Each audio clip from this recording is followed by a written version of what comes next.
Amen. Praise God po. Hallelujah. So, yun nga po. Hindi ko na po bibitiin or patatagalin po, no? Ayan. Sige, kasa po muna. So, yun nga po ang ating series po na tinatalakay po natin ngayon is about being fearless po, no? Or being walang takot po, no? So, sa totoo po, meron po tayong dapat katakutan at iisa lang po yun. Alam po ba natin kung ano po yun? At sino po iyon? Yes, yun po, walang iba kundi ang ating Panginoon. So, hindi ko na po patatagalin. Ang ating title po natin ngayong umagang ito ay, ayan, pakibasa nga po. Fear God, fear not. Ayun. Kala ko babasahin natin fear God natin. No? So, yung iba po kasi, yun po ang binabasa. Takot na takot, tapos ang Diyos binabaliwala. So, hindi po tayo dapat ganun bilang mga Kristiyano. No? Dapat ang pagkabasa po natin ay fear God and fear nothing. So dahil po pag tayo takot sa Diyos, wala po tayong dapat katakutan. No? So next slide po. Ayan, yan po yung example ng fearless. Nakikita niyo po ba sa picture? Sabi po, walang tawiran nakakamatay, pero may tumatawid. Bawal tumawid dito, pero may tumatawid. Yan po ba yung tinatawag na fearless? Kasi wala pong takot eh. No? So, sa kalungkutan nga lang po na marami pong tao ay ganun po, no? Sabi sa Bible po kasi fear God eh. Pero nakakalungkot nga lang po dahil ang karamihan sa mga tao ay wala pong takot sa Diyos. Yun po ang totoo. Kagaya po niyan, nakalagay na po, parang sinasabi po sa Bible, fear God, pero wala pong takot sa Diyos. Sabi dito, bawal tumawid, pero kahit may mamatay, tatawid pa rin, no? Dahil napakakulit ng mga tao, kahit sabihin mo, bawal magtapon ng basura dito. May kita mo, doon ang daming basura. Bawal umihi dito, may kita maamoy mo, doon mapanghi. No parking, may nakapark. No loading and loading, may nagbababa na jeep po ng mga pasahero, no? Napakakulit po ng tao. No, so bilang Kristiyano po, hindi po tayo dapat gano'n, no? Dapat marunong po tayo matakot sa Diyos. Dahil sabi nga po dito sa ating text, mababasa po natin. Sa Ecclesiastes 12 verse 13 na yan po. Let us hear the conclusion of the whole matter. Fear God and keep His commandments, for this is the whole duty of man. Ito ang wakas ng bagay, lahat ay narinig. Matakot ka sa Diyos at sundin mo ang kanyang mga utos, sapagkat ito ang buong katungkulan ng tao. So, tama po at malinaw po na ito po ay utos. Sabi nga po, ito ay katungkulan ng buong tao. No, na dapat matakot po tayo sa Diyos, no. Yung takot po na hindi po kagaya po ng takot ka po sa daga. Siyempre pag nakita ka ng daga, hindi ka lalapit, di ba? So kung takot tayo sa Diyos at iniingatan natin ang kanyang mga utos, takot tayo magkasala laban sa Diyos. Hindi na tayo lalapit doon, hindi na tayo pupunta doon sa alam nating kasalanan na makakapagpasakit sa ating Diyos, no. So sa verse 14, tuloy po natin. For God shall bring every work into judgment with every secret thing, whether be good or evil. Sapagkat dadalhin ng Diyos ang bawat gawa sa paghuhukom, pati ang bawat lihim na bagay, maging ito'y mabuti o masama. So yan nga po, no? Ang basic principle po sa mga Bible is what you sow is what you reap, no? Kung ano ang tinanim mo, inaanihin mo. Kung ano yung ginawa mo, mabuti o masama, may katapatan niya na paghuhukom sa Diyos. No? So sa Bible po, sinasabi fear God, isa pa pong verse sa Proverbs 1 verse 7, no? The fear of the Lord is the beginning of knowledge, but fools despise wisdom and instruction.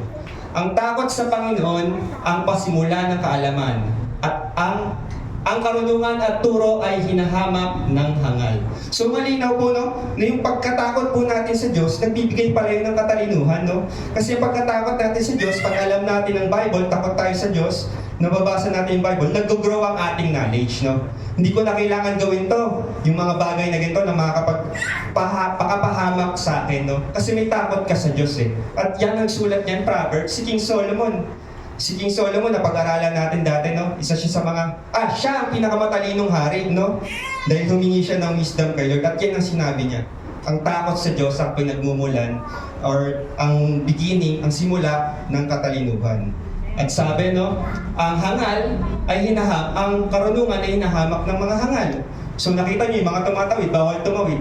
Hinahamak nila. So nakikita niyo kung sino yung mga hangal, no? Dahil wala silang takot. No, wala silang takot sa Diyos. Ang takot nila, yung mga worry nila, yung mga problema. Pero kabaligtaran sa mga Kristiyano, yun dapat yung hindi natin kinakatakutan. No, ang kinakatakutan lang natin ay Diyos, no? Kaya po sabi nga, fear natin eh, no? At maraming Bible character, no? Even sa Bible, no? Mga lingkod at tinawag ng Diyos, nagkaroon na rin ng takot, no? Isa kunwari si Gideon, sabi ni Gideon, no? Lord, bakit ako? Yung tribo namin yung pinakamahina. At sa tribo namin, family ko pa yung pinakamahina. Bakit ako yung tinatawag mo para lumaban sa Midianita? No? Para talunin ng mga Midianita. Bakit ako? Sabi ni Jeremiah, sobrang bata ko pa, Lord, bakit ako? Bakit ako yung tinatawag mo biglang propeta mo? Sabi ni Moises, no? Si Moises, alam niyo po ba, bulol? Sabi ni Moises, no, basahin nga po natin sa Exodus 3 verse 11. And Moses said unto God, Who am I that I should go unto Pharaoh, and that I should bring forth the children out of Egypt? No, sabi ni Moises, no, Lord, bakit ako? Tinawag siya sa inuutosan siya kasi yung mga Israelita noon, alipin ng mga Egyptian, no. No, sabi ni Moises, Lord, bakit ako? Bulol ako, Lord eh. Bakit ako pa pagsasalitain mo kay Pharaoh? Paniniwalaan ba ako nun? Baka patayin lang ako nun. Maraming mga Kristiyano, minsan tayo ganun din po, no? Natatakot tayo. Bakit, Lord, ako yung ilalagay mo sa ministry na to? Ano bang alam ko? Bakit ako nilagay mo dito? Bakit sa akin mo pinagkakatiwala tong mga cell na to? Ano bang kakayahan ko? Pero ang sagot ni Lord, alam mo yung sagot ni Lord sa verse 14? Ay, wala ata dyan. Sa verse 14 yan ng Exodus chapter 3, sabi niya, I am who I am. Hindi niya sinabi, okay, sige, bulol ka, ganito gagawin ko. Papalitan na yung dilo mo. Hindi. Ang sabi ng Diyos, I am who I am, no? Yung kanta natin dati, no, yung Who am I? Naalala niyo yun, di ba? Who am I? That the Lord of God, o ganyan, no? Is not because of who I am, what I've done, but because of who you are, no? Hindi tumatawag ang Diyos dahil nakikita niya kung ano yung kakayahan natin, kundi merong kakayahan ng Diyos para i-equip tayo, no? So dapat hindi tayo matakot, no? Yun yung sagot ni Lord kay Moises, no? God doesn't call the qualified, but qualifies the called, no? So kapag may pinapagawa sa atin si Lord na isang bagay, hindi dapat tayo makatakot kasi alam ni Lord na i-equip niya tayo. Hindi niya tatawagin tayo, hindi niya tayo bibigyan ng isang bagay na alam niya hindi niya tayo alam niya hindi niya tayo pababayaan. Amen po? Mabasa po natin ito sa Deuteronomy 31 verse 6. No? Be strong and of good courage. Fear not, nor be afraid of them. For the Lord thy God, He it is that go with thee. He will not fail thee nor forsake thee. No? Kayo'y magpakalakas at magpakatapang, huwag kayong matakot ni masindak sa kanila sapagkat ang Panginoon mong Diyos ay humahayong kasama mo. Hindi kanya iiwan ni pababayaan. So malinaw po yung pangako, no? Hindi kanya iiwan o pababayaan, no? So pag ang Diyos ang nangako, siya ay tapat, no? Siya ay faithful kahit na tayo minsan natatakot, no? Kahit minsan tayo lumulubog dahil minsan tumitingin tayo sa alon or sa bagyo, sa malakas na hangin sa ating problema. Pero ang Diyos ay laging tapat, no? Kahit na tayo minsan bumabagsak, hindi dapat tayo matakot dahil ang Diyos ay laging sasalo sa atin, no?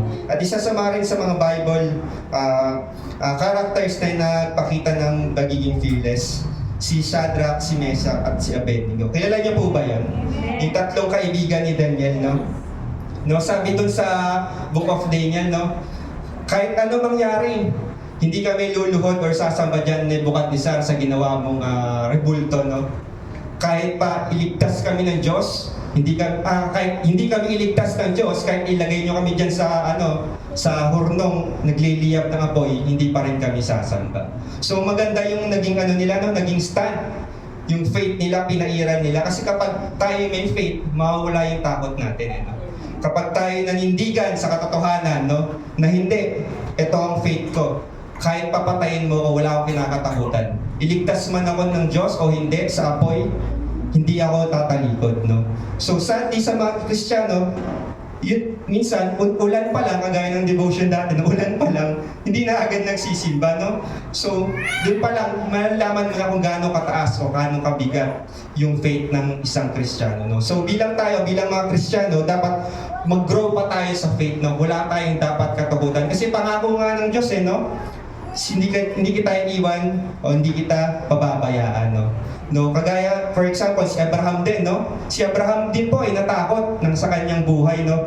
Kasi nung time na nakilala ka sa lubong niya si Abimelech, nagsinungaling siya, sabi niya, eto si Sarah, kapatid ko to, hindi ko to asawa. So nagsinungaling siya, no? Kasi bakit siya natakot? Bakit sinabi niyang kapatid, hindi niya sinabing asawa? Kasi natatakot siya na baka si Abimelech kunin ni, asawa ka ba niya? Papatayin kita, kukunin ko yung asawa mo. Ganun po kasi noon no? Pero kahit na siya ay Abraham, siya ay pinangakuha ng Diyos na yung mga anak mo ay gagawin ko kasing dami ng mga bituin sa langit, nagkaroon pa rin po siya ng takot, no? So hindi po vulnerable po tayo, ibig sabihin po tayong mga Kristiyano, vulnerable pa rin po tayo na matakot. Pero dapat po alalahanin natin yung pangako ng Diyos, no? So kay Abraham, yung pangako sa kanya, dadami yung mga anak niya kagaya ng mga bituin So kung siya ay papatay ni Abimelech, hindi nadadami yung mga anak niya. So magiging mabibreak yung promise ni Lord, no? So ang Diyos nga po ay tapat sa kanyang pangako, hindi siya tao na para magsinungaling, no? So dapat pagtiwalaan po natin, lalong-lalo na po yung mga pangako ng ating Diyos, no?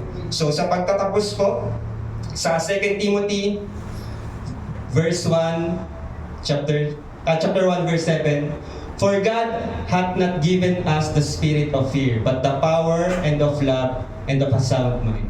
Sapagkat hindi tayo binigyan ng Diyos ng espiritu ng kaduwagan, kundi ng espiritu ng kapangyarihan, ng pag-ibig at pagpipigil sa sarili. So malinaw po, no? Hindi tayo binigyan ng Diyos ng spirit of fear.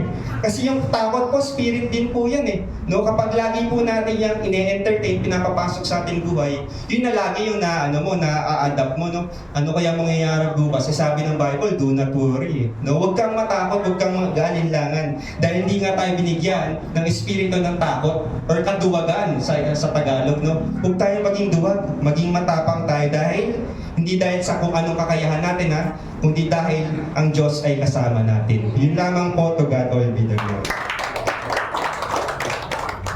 Grabe, no?